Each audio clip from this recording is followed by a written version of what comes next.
Les doy la bienvenida a todos y la clase de esta semana son dos temas para redondear el entorno laboral que están asociados al ámbito productivo, que son requerimientos materiales y logística de aprovisionamiento.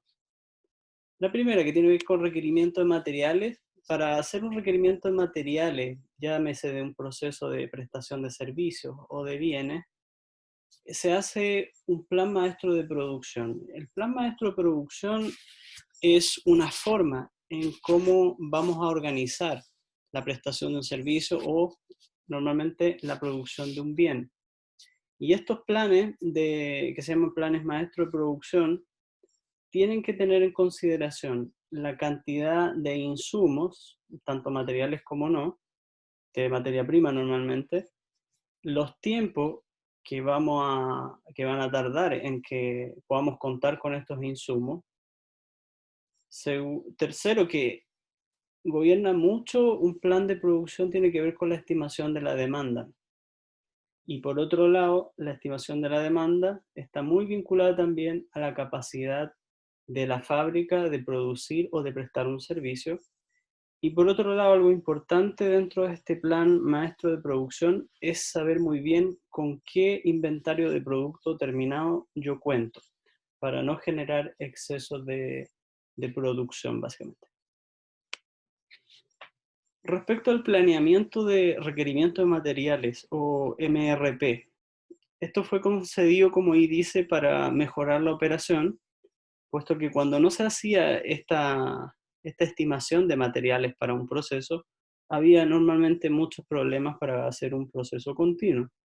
Y es un procedimiento efectivamente de programación de producción que intenta eh, tener todos los materiales necesarios para producir. Ahora, se requieren tres cosas fundamentales para hacer una planeación de requerimiento de materiales, tanto físicos para un proceso productivo como inmateriales como para la prestación de un servicio. Se requieren cifras confiables de inventario. Esto conlleva que haya un control sobre las existencias, tanto de materiales como de producto terminado, especificaciones de ingeniería precisa que tienen que ver con el proceso mismo para que siempre nos esté llegando el feedback de cuánto es necesario producir y con qué requisitos. Y por otro lado, el plan de requerimiento está muy unido al programa maestro de producción. Esas son las tres cosas que habría que tener bien claras para hacer un planeamiento de materiales. Los objetivos son disminuir inventarios, básicamente determinar estos componentes que son requisitos para un proceso productivo, y todos estos requisitos normalmente se traducen en órdenes de producción, pero también en órdenes de compra que, unido a los departamentos de adquisiciones, normalmente se gatilla la compra de todo el material o de los recursos o de los servicios necesarios para un proceso productivo. Por otro lado, eh, el objetivo es disminuir los tiempos de espera, ya que vamos a contar con todo lo necesario y de ahí también podemos producir a tiempo y podemos entregar a tiempo. También definir obligaciones realistas que tienen que ver con nuestra capacidad real. Por eso está muy anclado esto a la capacidad productiva de una empresa. Y obviamente todo esto con el objetivo de aumentar la eficiencia. Un proceso resumido de la planeación de producción se muestra aquí en la figura. Parte en el lado izquierdo con lo que veníamos mencionando, un pronóstico. Esta estimación de la demanda es súper importante en cualquier proceso, sea de prestar un servicio o sea de generar un bien. Hay que definir muy bien cuánto se nos está solicitando de parte de los clientes o del mercado. Esto está muy vinculado a los departamentos comerciales que generan normalmente la venta y que son una respuesta directa a la demanda. Y por otro lado, esta estimación de la demanda tiene que estar muy consciente de los inventarios mínimos con los que debemos contar para empezar una planeación de producción y generar este plan maestro de producción. El plan maestro de producción que está muy unido a nuestra capacidad preliminar, define cuánto podemos producir y de ahí empezamos a generar nuestros órdenes de producción o OP que se llaman normalmente, y estas OP están muy vinculadas a lo que veníamos hablando al comienzo, la planeación de requerimientos de materiales. Una vez que sabemos cuánto necesitamos producir, también podemos determinar cuánto necesitamos de insumos o materias primas. Siguiendo con las órdenes de producción, se generan normalmente lotes o batch, dependiendo del sistema productivo, que lo vimos en otra clase, y de ahí programación o los llamados lead time para nosotros generar productos, y de ahí pasamos recién a la manufactura. En el requerimiento o la planeación de requerimiento material, normalmente se generan requisitos al ámbito de adquisiciones, y los cuales generan órdenes de compra. Y estas órdenes de compra, normalmente después de una evaluación financiera de a lo menos 3 proveedores, se generan órdenes de compra a proveedores aprobados. Todo esto de la adquisición de materia prima y de manufactura y de generación de planes maestros está normalmente a cargo de una unidad que se llama control de planta, el cual tiene la visión tanto del ámbito financiero como del ámbito de operaciones. En la parte acá que no está en el dibujo, pero se las coloco en flechas rojitas acá abajo, que tiene que ver con la planeación de requerimiento de materia prima. Normalmente es un área que está desvinculada del plan maestro de producción por un error, pero normalmente cuando se definen planes maestros de producción, se deben definir con una conciencia plena de la planeación de la materia prima. Me refiero a que una orden de producción asociada a la capacidad del proceso no debiese ser gatillada sin antes una etapa de validación de los materiales necesarios. Este es un error frecuente en las fábricas, pero en el caso en donde yo mismo gestiono, fue uno de los cambios a los procesos productivos porque se genera muchos problemas de programación cuando no hay un filtro previo. Entonces ahora los sistemas, por ejemplo, que implementamos contienen un control de existencias antes de generar una orden de producción, porque si uno la genera después, uno ya pasó el pedido a producción y puede ser que una materia prima venga en embarque todavía. Esos son problemas para eh, un proceso productivo en donde no se hace una validación de materia prima o de requisitos necesarios. Eso es un resumen del proceso de planeación de producción. Ahora, el sistema de requerimiento de materiales debiese satisfacer por lo menos para generar los Profesor, productos. disculpe, ¿Sí? quería agregar una compañera que está esperando. Gracias. Vamos a ver. Muchas gracias. Entonces, para asegurar los materiales y los productos que necesitamos, normalmente debemos mantener un nivel mínimo de inventario, que se llama normalmente así, stock mínimo.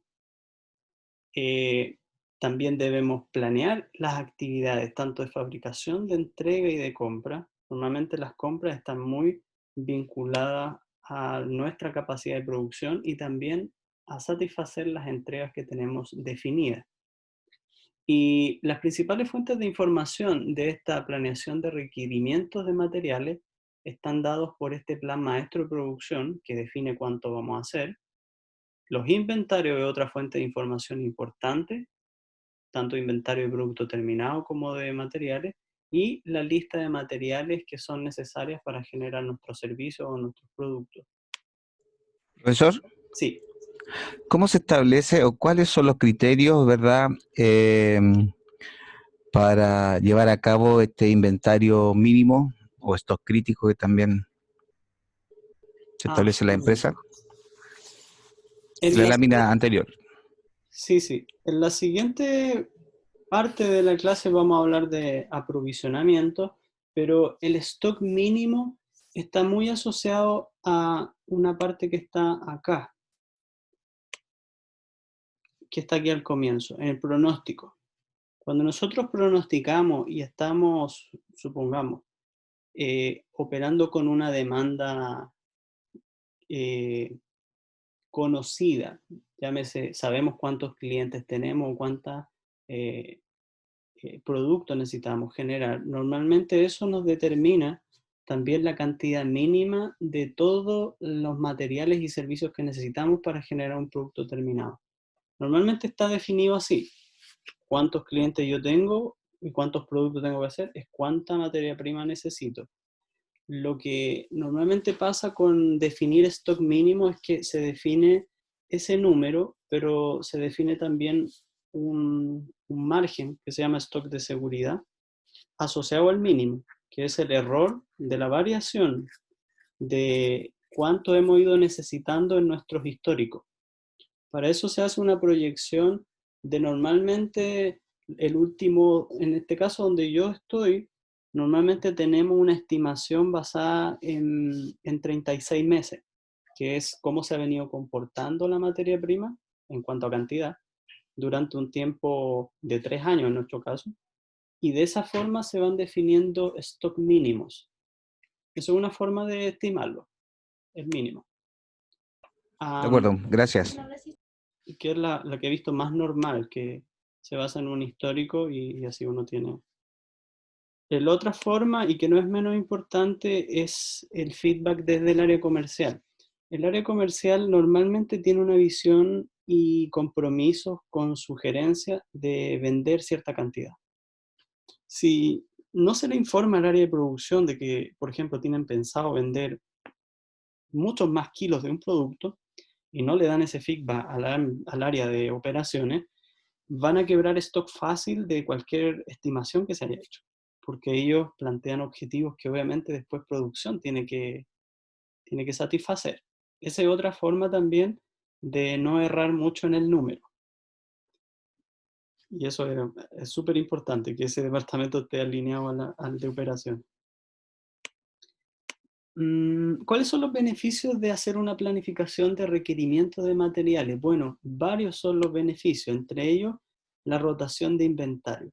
La rotación de inventario, antes de una estimación, por ejemplo, en esta investigación, estaba en torno al 3,2%. Cuando se hizo la implementación, subió al 4,3%, con una estimación futura del 5,3%. Esto es una medición de cómo las existencias no se van quedando en bodega, que es uno de los errores frecuentes en las fábricas, sino que, como su nombre dice, van rotando y saliendo como existencia con una velocidad mucho más alta, porque aumenta normalmente la eficiencia de los procesos y eso ayuda mucho a que haya fluidez con la materia prima en los procesos. Por otro lado, tiempo de entregas. Los tiempos de entrega aumentando la eficiencia también, cuando hay una buena planificación de materiales, tiende a disminuir, perdón, el tiempo de entrega de 71, por ejemplo, a 59 días. Nosotros también lo hemos estimado así, hay una reducción del tiempo de entrega. El porcentaje de promesas de entrega, que normalmente en la industria el indicador se llama OTIF, que es una abreviación de On Time in Full. Este porcentaje de promesas de entrega también se ve aumentado por la mayor eficiencia en cumplir los planes de producción cuando hay una buena planificación de materiales. De 61, por ejemplo, a 76%. Es bastante. Porcentaje de órdenes que requieren reposición debido a materiales no disponibles. Este también es un porcentaje que se ve beneficiado disminuyendo la cantidad de órdenes por material no disponible. Esto es típico cuando se ingresan órdenes de producción y no hay suficiente materia prima. También se ve disminuido este indicador.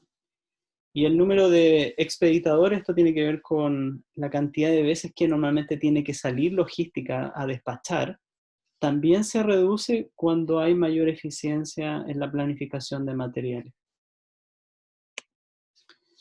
El sistema de planificación de existencia. Hay el primer sistema se llama un sistema de control de inventario, que es un poquito lo que apunta esta planificación. Y este sistema de control de inventario no toma en cuenta, este modo de planificar me refiero, no toma en cuenta la manufactura ni las órdenes de compra para la cantidad correcta en el tiempo oportuno. Este es simplemente uno de los sistemas más utilizados por quien ya conoce su negocio y que no tiene normalmente muchas fluctuaciones. Se tiende a planificar del siguiente modo. Se define un stock de seguridad y un punto medio o punto de pedido en donde uno normalmente fija esto en base a la demanda, que es un stock medio entre lo mínimo que yo he Profesor, necesitado. ¿Sí? disculpe que lo moleste, lo que pasa es que hay un compañero que está intentando ingresar. Si lo puede aceptar, por favor. Yo le di, ok, pero por el momento no tengo nada en la lista. Yo la tengo aquí en pantalla para evitar que no sepa que alguien está tratando de entrar. Pero si era Felipe, yo le di el ingreso ya. Pero por el momento no tengo a nadie. Gracias Ya, por gracias. estar también, Javier. Entonces, ¿cuál es uno de los sistemas, el tipo 1 que se llama, que es el más usual? Es definir stock, básicamente. Uno define un stock mínimo, un stock medio y un stock máximo.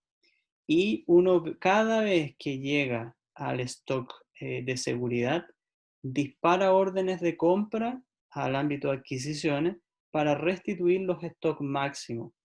Y uno hace los pedidos cuando mi stock va en el stock medio, para tener tiempo de reacción entre que me llegue la materia prima, y normalmente yo sigo consumiendo insumos, y me llega normalmente al stock de seguridad o incluso más abajo, pero la idea es no quedarse sin materias primas o insumos. Por eso el punto de reposición que se llama, que está definido ahí en el slide como punto de pedido, es el momento en cuando yo debiese disparar órdenes de compra a los proveedores. Ese es el primer sistema y el más usual que se tiene cuando hay control, por supuesto, de inventario.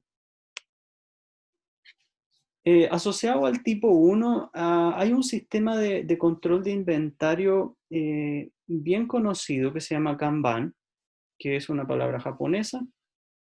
Este es un sistema japonés, obvio, que nació en Toyota y hasta el día de hoy se ocupan. Nosotros operamos con este sistema con muchos clientes como Watts, Ideal y Nestlé. Nestlé se desvinculó de él, Nestlé ocupa otro en este caso que se llama Pool, pero Kanban es muy ocupado. Y Kanban funciona con un sistema de tarjetas para controlar las existencias, entonces es un sistema bien dinámico. Básicamente, en un proceso de manufactura, como muestra ahí la flecha en el dibujo, tiene asociado insumos como esa caja. Esa caja contiene algo y la gente va a bodega, lo saca, y esa caja normalmente tiene una etiqueta que define para dónde va el insumo, qué cantidad me queda, y cada vez que alguien saca, actualiza la tarjeta y lleva el insumo a producción y va indicando en la tarjeta cuántas van quedando en stock de forma dinámica. Normalmente son tarjetas de distintos colores, por ejemplo, verde, cuando yo estoy en el stock máximo, amarillo cuando yo estoy en el stock de operación o stock promedio, y las tarjetas rojas de este insumo empiezan a aparecer cuando yo me acerco al stock mínimo. Esto obviamente en el pasado fue así con tarjeta, hoy día es una plataforma que nos va, por ejemplo, a nosotros nos va avisando y se nos disparan órdenes automáticas de compra para nosotros producir. Hoy día está automatizado esto. Los problemas de este sistema Kanban es que a veces producción saca insumos de bodega y pasa desde el color, por ejemplo, amarillo a rojo, y luego el operador devuelve materia prima a bodega, pero ya se disparó la orden de compra. Esos son los problemas que tiene Kanban, pero no deja de ser un sistema muy utilizado.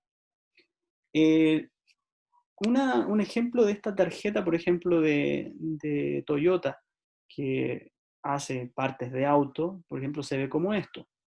Y básicamente toda la tarjeta tiene una serie de información que está diseñada así para que los trabajadores sepan muy bien de qué pieza estamos hablando, cuántas son en total y en qué número vamos de repuesto en este caso, para que se dispare también internamente un aprovisionamiento cuando falte. En este caso son 320 partes. Y en este caso van, ahí dice la 32. Entonces, esto es un poco de control interno de existencia. Kanban es parte de un sistema que se llama justo a tiempo o just in time, que es al que están apuntando muchas empresas hasta el día de hoy, porque esta definición de un control de inventario tiene mucho que ver con la eficiencia de una empresa. Una empresa normalmente no quiere mantener stock elevado de existencia por distintos motivos. Los vamos a ver un poquito más adelante. Pero la idea es como igual si fuera una casa. No intentamos mantener demasiados alimentos, demasiados insumos en nuestra casa, primero porque no tenemos espacio, segundo porque se nos echa a perder, etc. En una empresa lo mismo. Pero queremos mantener suficiente para producir y en nuestro caso para sobrevivir en nuestras casas.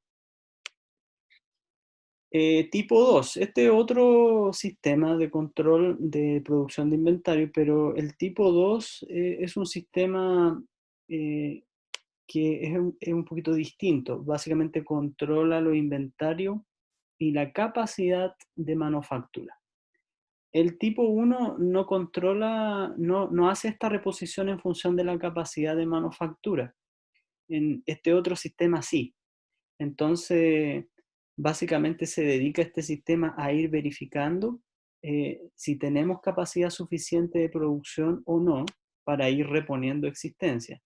Entonces, como ven aquí hay una vía de retroalimentación entre las órdenes emitidas y el programa maestro para ajustarlo a la capacidad. Entonces, ¿en qué se basa esto? Bueno, básicamente en que no vamos a producir más allá ni vamos a adquirir más allá de los insumos necesarios en función de nuestra capacidad de producción, que en un momento puede verse saturada, pero producto de la producción se va liberando capacidad ociosa y ahí podemos meter más órdenes y por tanto se disparan más órdenes de compra para materia prima. Básicamente eso es cómo funciona el tipo 2. Entonces aquí hay una vigilancia constante sobre lo que podemos ir atendiendo. Tipo 3 es un sistema de planeación de recursos de manufactura y esto se utiliza para controlar todos los recursos de manufactura. El sistema tipo 3 de MRP es un sistema mucho más integral. En este caso, no solamente nos preocupamos de los inventarios, de la capacidad de manufactura, sino que nos empezamos a preocupar de otras cosas también asociadas a la producción, con los recursos monetarios, si hay suficiente gente, si hay suficiente energía, si hay suficiente dinero para los pagos, etc. Este es un sistema mucho más integral, pero cuando nosotros implementamos los sistemas tipo 3 de planeación, nosotros tenemos que unificar y comunicarnos con todos los departamentos simultáneamente. Esto es un sistema integral. Entonces, acá incluso nos tenemos que preocupar de los ámbitos financieros que pudieran entorpecer nuestro proceso de aprovisionamiento, por ejemplo. Un resumen de la planeación de producción de un sistema tipo 3 está acá. Por ejemplo, acá tenemos en la parte de arriba, tenemos las distintas áreas, no solamente la productiva, sino que tenemos el área de ventas, como ven, tenemos mercadeo, tenemos administración. Y todos estos departamentos que se resumen en una empresa, junto a otros más, por supuesto, generan un plan de producción. Y el plan de producción genera un plan también general de capacidad. Venta nos dice cuánto necesitaríamos producir, producción dice yo puedo producir todo esto, mercadeo le da también información y administración le provee todo lo necesario para que funcione. El sistema conlleva que se detecten en este nivel de decisión si hay eventuales problemas para atender este plan de producción y se hace un plan de ajustes. Ahora, resuelto esto, se hace recién un programa maestro de producción que hablábamos al comienzo. Este programa maestro de producción demanda un MRP, que es este administrador de requerimiento de materiales, que es todo lo que nosotros necesitaríamos, por ejemplo, para hacer un producto o para prestar un servicio. Y eso nos lleva a hacer una planeación de capacidad. Y nuevamente, normalmente ahí se hace una definición de nuevos problemas que pudieran estar asociados al aprovisionamiento y se hace este programa de requerimiento, que es lo que necesitaríamos, no solamente de materia prima, sino que este sistema dice, bueno, también yo requiero más mano de obra, por ejemplo, para atender este plan de producción o programa maestro de producción que ahora yo tengo, y esto también en un tipo 3 se ve en este tipo de sistema, mucho más vinculados como lo ven. En la práctica, este tipo de sistema es un sistema complejo, es una gerencia de alta grado de injerencia sobre los demás departamentos, porque como ven, mueve incluso a recursos humanos para adquirir rápidamente mano de obra si no la hubiese. Asociado a estos tipos de programación de producción, tenemos un concepto importante que son la programación de órdenes, también llamados los lead time, que son los tiempos de entrega, pero también los tiempos en los cuales nosotros podemos reaccionar. Las fases de tiempo, usando los datos de tiempo de espera de los distintos sistemas, nos permiten definir nuestros tiempos de reacción para empezar y terminar un proceso. Y asociado a esta programación, nosotros tenemos muchas cosas que tenemos que tener en consideración cuando definimos cuánto tiempo nos va a tardar hacer nuestro proceso. Por ejemplo, hablando de un proceso productivo, tendríamos que tener en consideración para definir nuestro lead time, por ejemplo, son los trámites desde que nosotros decidimos adquirir una materia prima, los trámites de orden de compra, la recepción efectiva en nuestro proveedor, que él emita estas órdenes de producción para hacer nuestra materia prima. También tenemos que prever que va a haber un tiempo en el que él debe fabricarnos a nosotros nuestro insumo y un tiempo de logística de traslado o de importación si lo estamos trayendo de otra parte, y unos trámites y el tiempo de tramitación aduanera, donde se tienen que generar nuestros certificados de destinación aduanera, si es una materia prima de alimento, por ejemplo, se tiene que esperar una resolución sanitaria, la liberación de la Ceremi, un certificado de uso y disposición de esa materia prima hasta que podamos ocuparla, y recién vamos a tener nuestra recepción de material. Todo este tiempo es parte de nuestro lead time. Luego, cuando esta materia prima se integre a las otras, nosotros vamos a poder definir otro lead time, que es el tiempo en el que nosotros producimos algo con esta materia prima, y luego otro tiempo de logística de nosotros enviarla a nuestro cliente. Todo eso se llama lead time, y normalmente se pide cuando uno pacta un servicio o pacta también la entrega de un producto. Es en cuánto tiempo usted me lo puede entregar. Y ahí es donde yo tengo que hacer este análisis de definir muy bien todo lo que me va a tardar hacer mi producto. Esto también es una forma de diferenciación. Y las empresas hoy día, todas tratan de hacer todo muy rápido porque el cliente lo quiere rápido. Esa es una de las tendencias 2020 según Euromonitor. Lo quiero ya, se llama la tendencia. Bueno, esa es la primera parte de la etapa 3 de este entorno laboral y productivo. Rápidamente, la parte 4 está asociada a la logística de aprovisionamiento. Entonces, aquí vamos a hablar un poquito de inventarios, los costos de inventario que estábamos anticipando más arriba.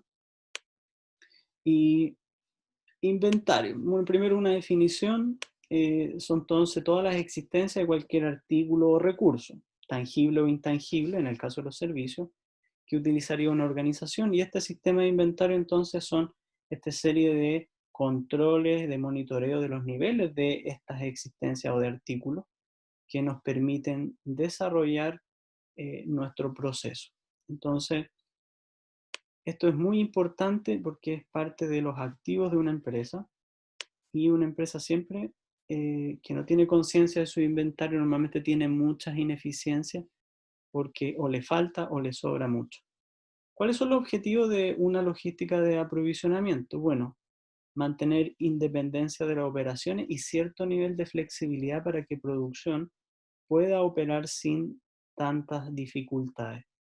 También ajustarse a la variación de la demanda. Esto quiere decir que si mi cliente ya no está requiriendo cierto producto, yo tengo que retroalimentar a mi sistema de aprovisionamiento para que deje de comprar los insumos necesarios para este producto.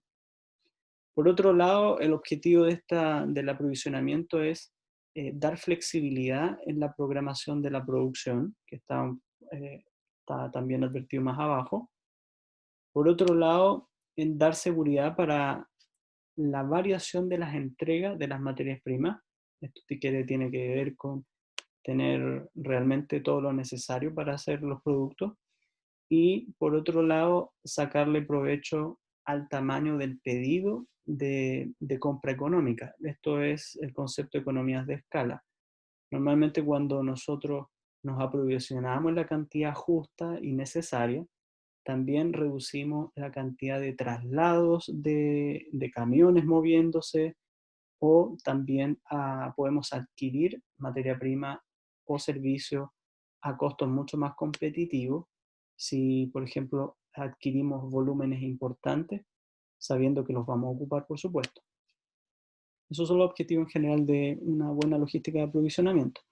Ahora, si llegamos y nos aprovisionamos de demasiado inventario, bueno, hay una serie de costos asociados a aprovisionarse con demasiado que ustedes podrán advertir algunos ya. Por ejemplo, vamos a tener costos de instalación de almacenamiento. Hoy día el almacenamiento es un negocio que va en aumento y, y como ustedes sabrán, hay muchos servicios de bodegaje porque es caro tener bodegas, pero es más caro aún para una empresa tener bodegas grandes, porque no es su negocio tener bodegas, su negocio es o prestar un servicio o hacer un producto, pero lamentablemente necesita dónde dejarlo antes de que el cliente tenga en sus manos el producto, ¿no? Y eso se cobra. Se cobra normalmente por metro cuadrado o por metro cúbico en el caso de bodegaje. Y eso está en UF. Entonces, es importante más o menos eh, un bodegaje de unas 300, 200 toneladas puede salirnos aproximadamente como 1.5, 2 millones de pesos mensuales. Eso es lo que, por ejemplo, nosotros pagamos. También hay costos de gestionar ese almacenamiento. Para nosotros tener control de la existencia necesitamos un software, necesitamos un encargado, necesitamos pagar costos de horas de uso de grúa, etc. También hay seguros asociados a nuestro almacenaje. Tenemos que contratar porque nos pueden robar, se nos meten a la bodega, etc. Sobre todo si tenemos insumos o materiales caros. Por otro lado, los hurtos, las roturas, alguien pasa a llevar una caja con la grúa y la rompe. Por otro lado, se nos pueden vencer los insumos en la bodega y también ahí no podemos después ya ocuparlo en el caso de un alimento, por ejemplo. También los productos almacenados por mucho tiempo se deprecian, ¿no? Entonces también ya no son tan valiosos en el mercado si los dejamos mucho tiempo. Tenemos que también pagar impuestos por eso, son activos y hay que declararlos en cada declaración anual. Y también, por otro lado, los costos de oportunidad que llevaría, por ejemplo, no tener suficiente o tener demasiado. Nos priva, por ejemplo, de capacidad y nos quita también la oportunidad de responder a una demanda. También hay costos de administración, ¿no? De emitir órdenes ya sea de retiro, de traslado o de movimiento de material en la bodega. Hay también procesos de inventario que tienen que ir con ir a corroborar existencia u otros procesos que son propios del inventario, por ejemplo, ajuste de cantidades, etc. Muestreo, por ejemplo, de calidad, que también hay que hacerlo siempre. Pérdida de capacidad de producción también, porque si no tenemos suficiente, también no vamos a poder terminar un proceso y también podemos perder clientes. Hay muchos costos, estos son algunos nada más, pero los más comunes, de qué significa tener excesivo o bajo inventario. ¿Cuáles son los factores que determinan normalmente un inventario? Son sencillos, algunos, pero los más importantes que responden a 3 preguntas relevantes. ¿Qué debo ordenar? ¿O qué debe ordenarse? Esto tiene que ver con la decisión de la variedad, y la variedad tiene que ver con qué es lo que yo hago o qué es lo que compone mi servicio o mi producto. Eso es lo primero, yo inventareo lo que se llama mi materia prima, sea materia prima física o no, corresponde a un SKU, que es un código que diferencia a cada componente de un producto. Y esa es la primera decisión. Yo hago un gran listado de variedad. Necesito materia prima 1, 2, 3. Después, el segundo factor importante es cuándo debe ordenarse. Y es una decisión de tiempo en función normalmente de este lead time que me toma a mí disponer en mi bodega o en mi empresa de esta materia prima que yo estoy importando, por ejemplo. Y por último, ¿cuánto? Que es la pregunta del compañero. Entonces, ¿cuánto sería mi stock mínimo o mi stock medio para yo poder operar? Esa es la decisión que está muy enlazada a mi demanda. El problema de la demanda es que a todos les pasa. Calcular la demanda es una de las cosas más complejas que tiene economía. Por eso ustedes verán que las estimaciones económicas también son muy grotescas. Cuando un experto dice que vamos a crecer 1,5 a 2,5%, eso desde el punto de vista matemático es una brutalidad, porque está diciendo que la variación de su cifra es de un 100%. Entre un 1,5 a un 2,5 hay un 1%, y usted entenderá que el 1% de un 1,5, estamos hablando de un error del 80-90% de la estimación. Bueno, así ocurre cuando uno estima demanda. ¿Cuánto me van a comprar? No lo sé, pero se hacen estimaciones. Y esas estimaciones nos pueden generar inventarios excesivamente altos o excesivamente bajos. Por eso la estimación de la demanda no es algo fácil, pero los economistas sí tienen fórmula y tienen algunos principios de cómo estimar eso. Y uno de los principales que se ocupa tiene que ver con dimensionamiento de mercado. Y el dimensionamiento de mercado es una de las etapas de marketing que básicamente define el mercado atendible. Pero bueno, eso es materia de marketing. Ahora, Profesor, disculpe, sí, adelante. hay un compañero que dice que fue sacado de la clase, como que no puede volver a entrar. Solo para... Ahí está, parece que ahí volvió, parece. Alexis se llama. Sí, Alexia estaba ahí y Ya. entró, Ahí pero volvió, parece. sí, yo Ya, creo que él gracias, profesor, salió. disculpe. Yo normalmente nunca sacaría a un alumno, pero gracias por avisar. Sigo atento aquí. Ya. Las políticas de inventario. Bueno, ¿cómo uno define cuánto inventario o no tener? Asociado a lo mismo que les comentaba. Bueno, eso depende de si tenemos una demanda directa o indirecta. Esta diferenciación entre demanda se explica de la siguiente forma. Un sistema de inventario está basado en el hecho de que si la demanda es un producto final o deriva de otros, y está ejemplificado aquí en esta especie de esquema, en donde, por ejemplo, la demanda indirecta sería, por ejemplo, un auto. Por ejemplo, yo lo tengo en la concesionaria y depende directamente de que un cliente venga y me compre el auto. Pero hay otro tipo de insumo o de productos, llamamos subproductos del auto, que son dependientes de la compra del auto. Por ejemplo, las ruedas. Y la rueda en sí mismo está compuesta de 2 demandas dependientes, que tienen que ver con las llantas y los neumáticos. Estos a su vez dependen de la venta de ruedas y la rueda de los autos. Así se explica un poco. Entonces, cuando uno define inventario, también tiene que definir si su producto es de demanda independiente o es dependiente de otra. Por ejemplo, si yo vendo un ingrediente para hacer pan, yo soy dependiente de la compra de pan. Pero si yo tengo una venta de algún insumo que no depende de otro, yo estoy frente a una demanda independiente. Entonces, yo ahí no me rijo mucho por la venta o no de otros insumos para que el mío se compre. Eso es muy importante para definir inventario, yo conocer con qué tipo de demanda estoy tratando.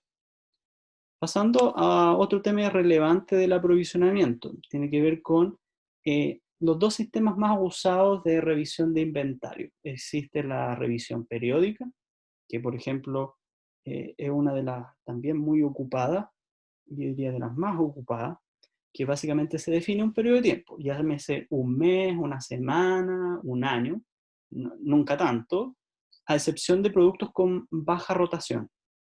Y básicamente funciona con, yo tengo mi existencia, yo veo cómo se van consumiendo en el tiempo, y cuando yo llego a R, que se llama punto de reorden, que sería mi stock medio, por llamarlo de alguna forma, yo debiese gatillar una orden de compra o de reorden, en donde yo vuelvo a adquirir este insumo para llevarlo hasta el nivel S de ahí arriba, que sería mi stock máximo.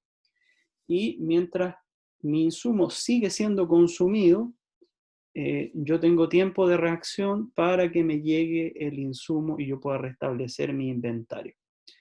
Entonces, entre un tiempo T1 y T2, yo hago en el T2 una revisión de mi inventario. Eso sería una revisión de inventario periódica. ¿Cuánto es T? Eso lo define cada empresa según la velocidad de consumo de ese material. Y el otro Profesor, sistema, ¿sí? en este momento sería donde entran en el sistema de inventario el FIFO, el LIFO, el PMP. Todos esos sistemas de control de existencia, sí, están asociados e inmersos aquí mismo. Si yo, por ejemplo, sobre todo en alimentos que se ocupa FIFO, FEFO y tantos otros sistemas, para los que no conocen son simplemente siglas sobre las cuales yo, por ejemplo, controlo first in, first out. Yo me preocupo por vencimiento de ir sacando lo primero que llego, que se supone que tiene fechas de caducidad anterior a lo que me está llegando más nuevo. Está inmerso en esto precisamente. Está ahí como parte del control, pero de otros temas que son más de calidad que de cantidad. Desde una perspectiva de operaciones, eso es muy importante. Pero aún más importante es, se basa mucho en la cantidad. ¿Cantidad suficiente para producir? Sí. Ahora, el de calidad, el que pregunta, sí, pero esa cantidad está en condiciones. Y ahí empezamos precisamente a preocuparnos del estado de embalaje, de si los parámetros, por ejemplo, de concentración del complejo activo está presente o no, o decayó, por ejemplo, en el caso de vitaminas, a nosotros nos pasa, son muy lábiles. Entonces hay que ir controlando la concentración, porque si no, la vitamina C ya no es vitamina C. Claro, profe, porque van a haber productos que yo voy a necesitar y que por mi grado de producción o los artículos que yo produzco, voy a necesitar que tener, mientras más tiempo en bodega, mejor. A diferencia de otros que voy a utilizar lo más nuevo. O sea, va a depender de lo que yo estoy manufacturando. Sí. A lo segundo digo que sí. A lo primero, no siempre tener mucho es bueno. Como comentábamos, hay costos asociados al almacenaje, a la senescencia, al deterioro, a pagar seguro, a costo de Claro, oportunidad. profesor, yo no me refiero a la cantidad, sino que me refiero a la antigüedad del producto, porque hay productos que mientras más antiguos van a ser mejor para mi proceso. Sí, hay cosas que con el tiempo, como el vino, es más valiosa.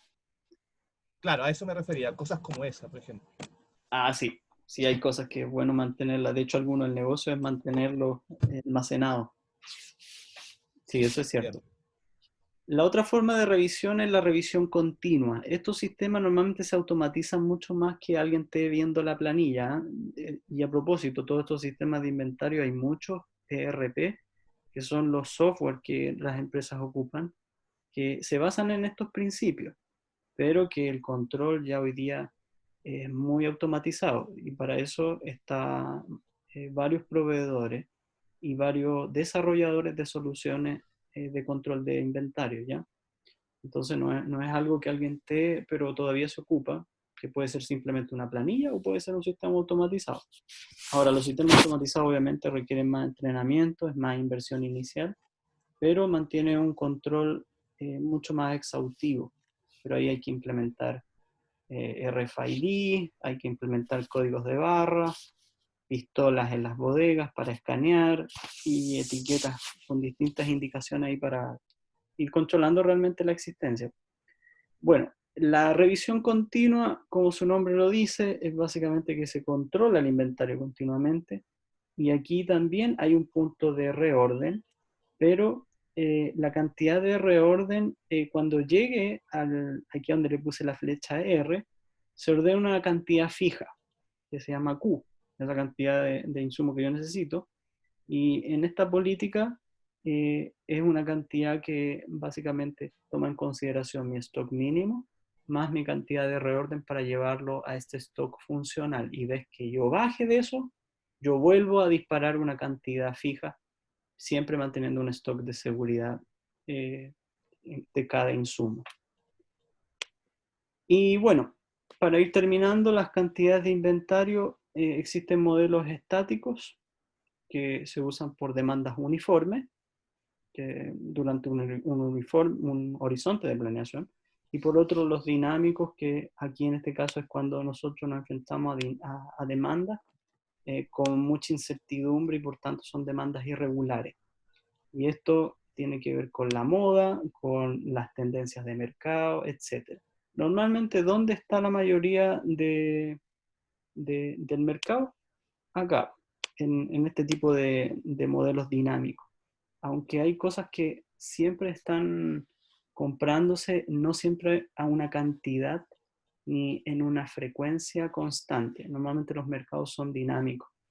Algo hoy día es famoso, mañana no. Entonces, por eso es la problemática de mantener existencias, pero para eso se recurre mucho a modelos hoy día matemáticos.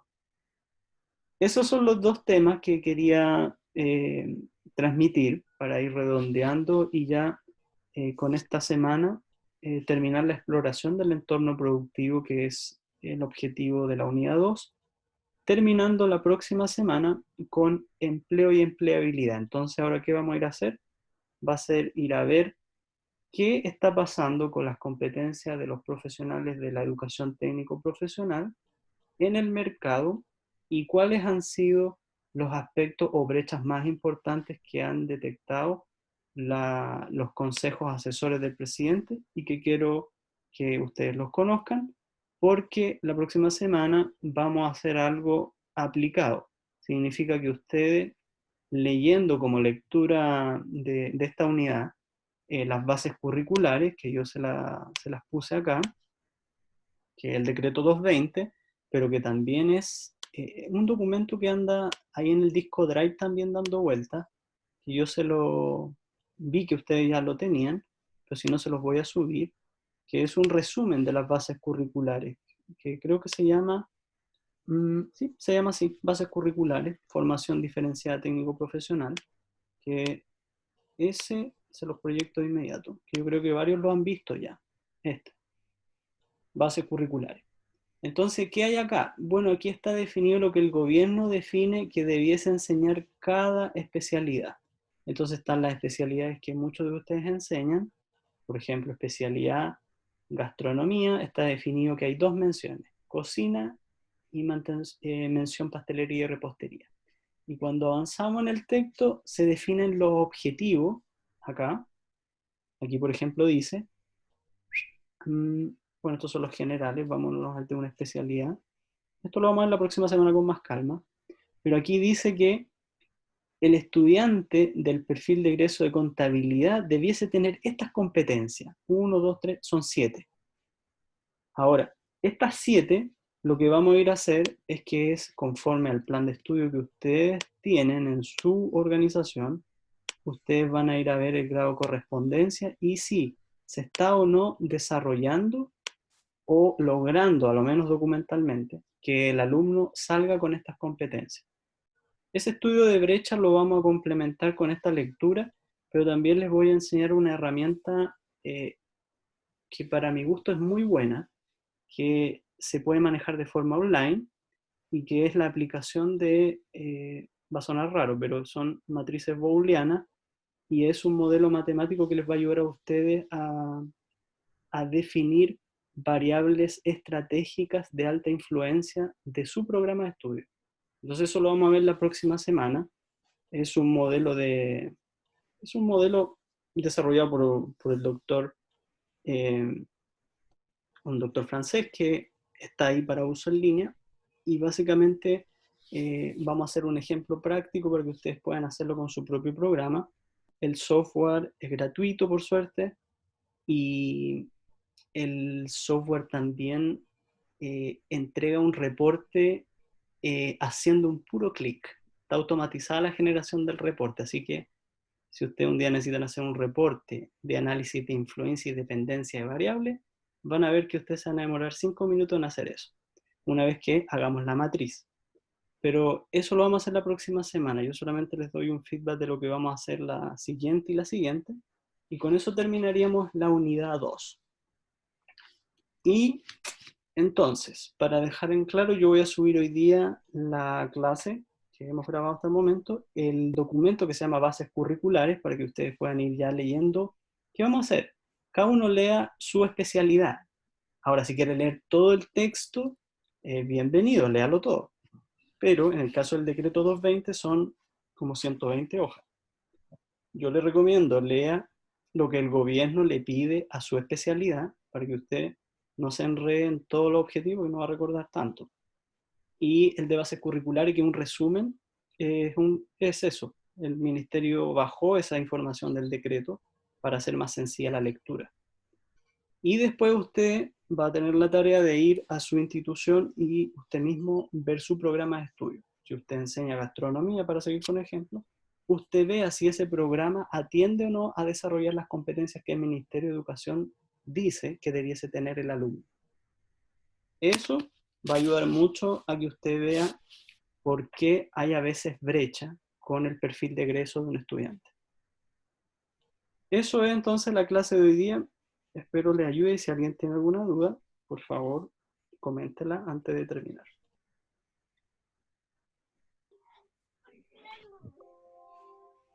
Profesor, yo tengo una pregunta. ¿El trabajo final de la unidad va a ser un ensayo igual que la unidad, la primera unidad? No, el trabajo de la unidad 2 va a ser un análisis que ustedes van a hacer de su programa de estudio respecto a los requisitos curriculares que están en estos dos documentos que les he citado. Un análisis. Entonces es bastante más sencillo y la aplicación o el uso más bien de esta herramienta que les voy a enseñar es más bien algo que les puede ser de mucha utilidad, no solo para esto, sino para muchas otras cosas. Pero eso lo vamos a agregar ahí al trabajo y es una herramienta de análisis que es matemática, pero que ayuda a traducir todas estas evaluaciones cualitativas que ustedes van a hacer con este análisis de programa. Entonces, el trabajo de la unidad 2 en concreto va a ser, usted mira su programa, mira lo que el gobierno dice que usted debiese hacer y usted define qué le falta a su programa. Es un análisis de brechas, que se llama. Ah, ya. De esa manera también es material útil para ustedes porque ustedes pueden afinar el próximo año. Esto es lo que deberían hacer todos los programas de estudio en todo caso. La USAT también lo hace. De hecho, yo soy parte del comité de revisión de programas y ese comité lo que hace es que hace análisis de revisión de los programas. En este caso, el de esta carrera fue revisado y fue actualizado para el próximo año porque tenía brechas. Y eso es para ajustar precisamente cómo el profesional sale al entorno laboral y genera problemas de empleabilidad. Eso es el objetivo estratégico en el programa de esta unidad. Por eso quiero que lo hagamos como actividad evaluada. ¿Alguna otra duda por ahí? Profesor, Pregunta- Sí. No, disculpa, la próxima clase usted nos va a presentar la pauta de este trabajo o la va a subir al módulo. No, vamos a evitar confusiones. Va a ser como si lo Ya. hiciéramos juntos. Entonces voy a hacer una clase de empleabilidad, yo creo que de 20 minutos. Y esos 20 minutos van a ser muchas cifras, porque quiero que tengan cifras de qué pasa con los problemas de empleabilidad de los alumnos de educación técnico profesional.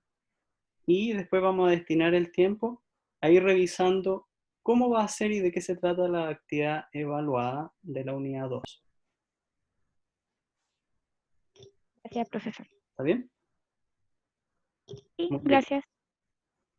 ¿Alguien más por ahí? Parece que Marcelo dijo algo que sí, quería. profesor, una consulta. Por ejemplo, hay varios que hacemos clases en Duoc. En este caso, nosotros nos basamos en qué matriz.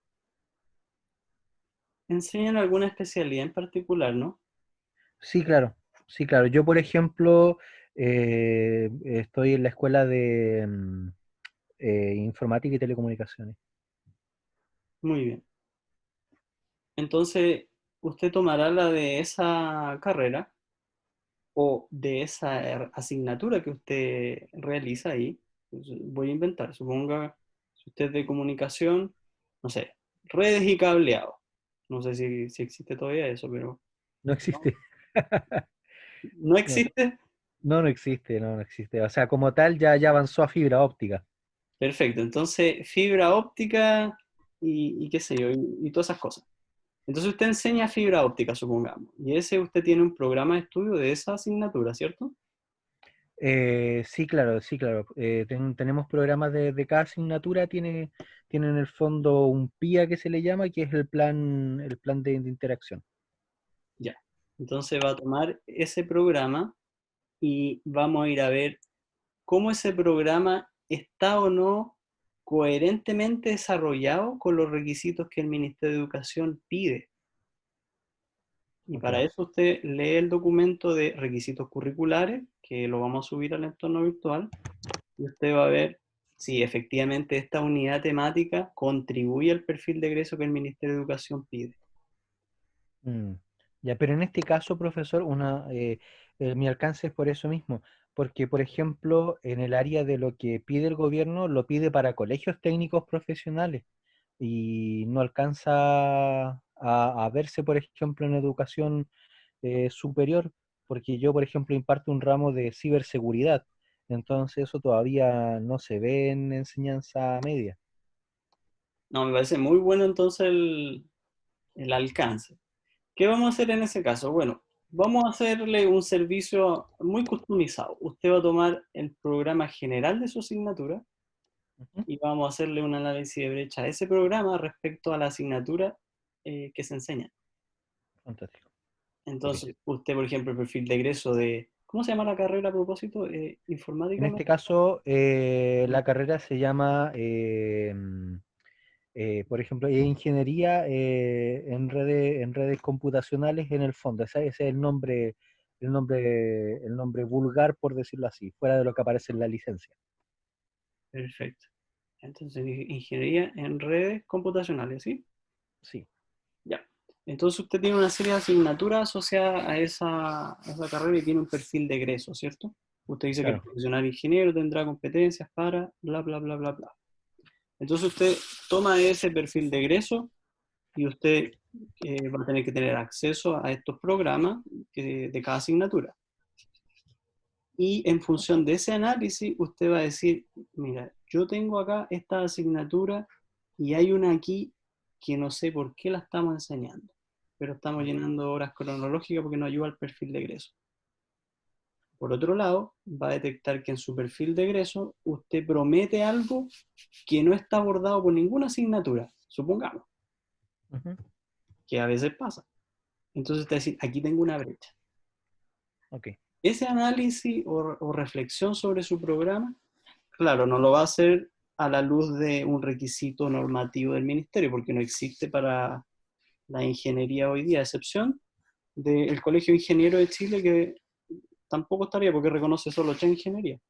Pero Exacto. ahí, por ejemplo, hay algo también que uno pudiera hacer, pero no vamos a hacerlo, no nos vamos a enredar mucho, vamos a hacer más bien una revisión interna de su programa con respecto a su perfil de egreso. Los que sí enseñan educación técnica media profesional, ellos sí van a tener el requisito normativo ahí afuera, porque ellos enseñan en esa etapa y tienen programas de estudio de las carreras que están definidas por el ministerio.